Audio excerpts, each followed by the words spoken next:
અને સવારથી તમામ તાલુકાઓમાં વરસાદનું આગમન થયું હતું અને મોડી સાંજ બાદ મહુવા, ઉમરાળા, વલ્લભીપુર, પાલીતાણા, ઘોઘા તથા જેસર પંથકમાં ધોધમાર વરસાદ વરસ્યો હતો। ભાવનગર જિલ્લામાં 3 દિવસથી સાર્વત્રિક વરસાદ વરસતા શહેરીજનોને પાણી માટે હવે સમસ્યા મધમશે ટળી ગઈ છે અને જિલ્લામાં શેત્રુંજી ડેમમાં આજે પણ સતત પાણીની આવક શરૂ થતાં રાત્રે ડેમની સપાટી વધીને 32.9 ફૂટના આંકને આંબી ગઈ હતી। સૌરાષ્ટ્રનો આ સૌથી વિશાળ શેત્રુંજી ડેમ 34 ફૂટે ઓવરફ્લો થાય છે। રાત્રે આ ડેમમાં ઉપરવાસના જળસ્તાવ ક્ષેત્રમાંથી રાતના સમયે 30,350 ક્યુસેકની પાણીની ધસમસતી આવક શરૂ હતી। આ ઉપરાંત જિલ્લામાં બગડ ડેમ, માલણ ડેમ, રોજકી અને હમીરપરા ડેમ છલકાયેલા છે તો મુખ્ય 12 જળાશયો છે તે પૈકી 9 જળાશયોમાં પાણીની આવક શરૂ હતી। હાલમાં કાલ રાતે 90% ડેમ ભરાઈ ગયો છે અને સતત પાણીની આવક ઉપરથી ચાલુ છે અને હાલમાં ડેમનું લેવલ વધે છે। અત્યારે 8,117 ક્યુસેક જેટલી પાણીની આવક ચાલુ છે।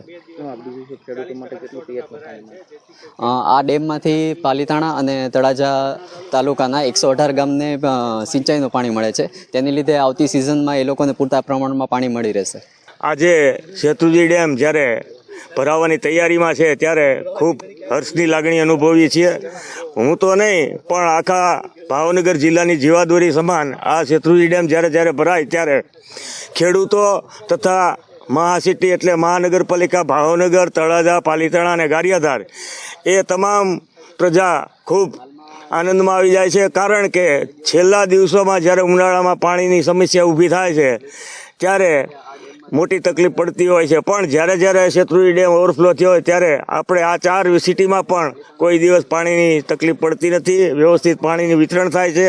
છેલ્લા 24 કલાકમાં ભાવનગરમાં પડેલા વરસાદના આંકડા પર નજર કરીએ તો ભાવનગર જિલ્લામાં આજે સવારના 6 વાગ્યા સુધીમાં વલ્લભીપુરમાં 92 મિલીમીટર, ઉમરાળામાં 103 મિલીમીટર, ભાવનગરમાં 41 મિલીમીટર, ઘોઘામાં 64 મિલીમીટર, સિહોરમાં 75 મિલીમીટર, ગારિયાધારમાં 31 મિલીમીટર, પાલીતાણામાં 79 મિલીમીટર, તળાજામાં 34 મિલીમીટર, મહુવામાં 173 મિલીમીટર તથા જેસરમાં 87 મિલીમીટર વરસાદ વરસ્યો હતો।